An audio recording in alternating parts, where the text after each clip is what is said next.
Today, let's talk about functions writing basic best practices. There are several ways to write functions, and the correct approach depends on the context in which you are writing. I will explain the most common and straightforward way of writing functions. Later, at the end of the video, there is an alternative approach. When you want to write a function that retrieves something or manipulates the data in some way or doing calculations, don't think that you're writing a function. Yes, you don't need to start it from a word function and write its name like I did in the videos. First, think to define the input data. Create a variable that holds this string or data.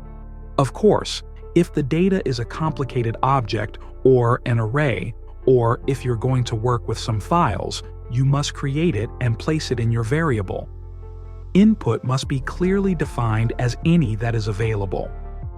Your input must be clearly defined. Later, try not to overwrite this variable, but just place the data in a new variable because you want to keep your source input for future playing and testing. Now that you have defined the input data, you can try to write commands or a set of commands that manipulate this particular data. You can play with your input till you find the optimal way and get the desired output. If your functions don't create any data output, but for example, create some file or change some parameter in the system.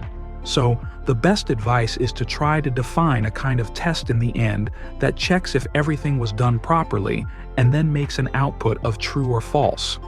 This output will give you a clear understanding of whether the function made the expected change or not. Try to keep the calculation simple and not place too many actions in a single line. If you see that line becomes too long with few pipelines, possibly it is better to place current of it in temp variable and continue calculations after. The idea of that is to keep the code simple for reading. If it is still complex, write a line or two of comments to explain to yourself and others what exactly you're doing here.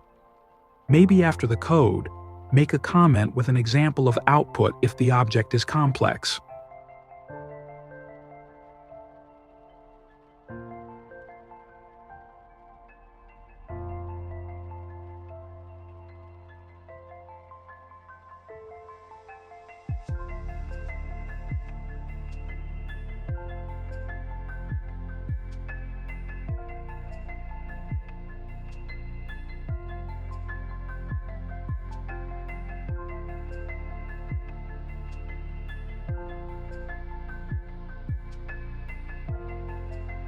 At the moment when you start to receive the expected output, you can wrap it into the function.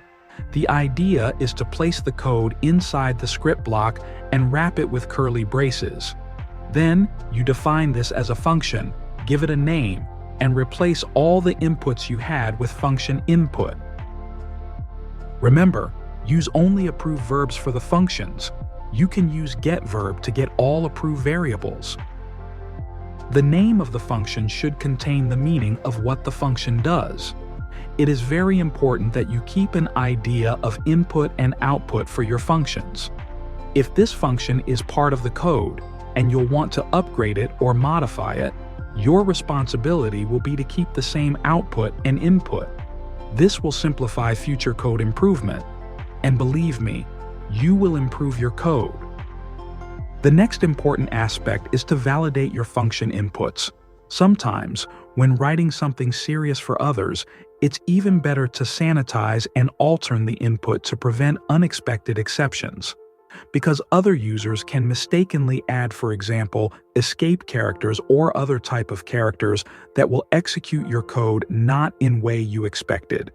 You never know when you'll make a mistake, so you better be ready for it and avoid running any function or code when it happens. An alternative approach to writing functions is defining a strict output besides input, the time that the calculation should be done, or any other condition, and then writing the code that should reach that goal with these conditions. Please leave me a like on the video. If you want more videos about best practices, comment on them below the video. Thank you for watching.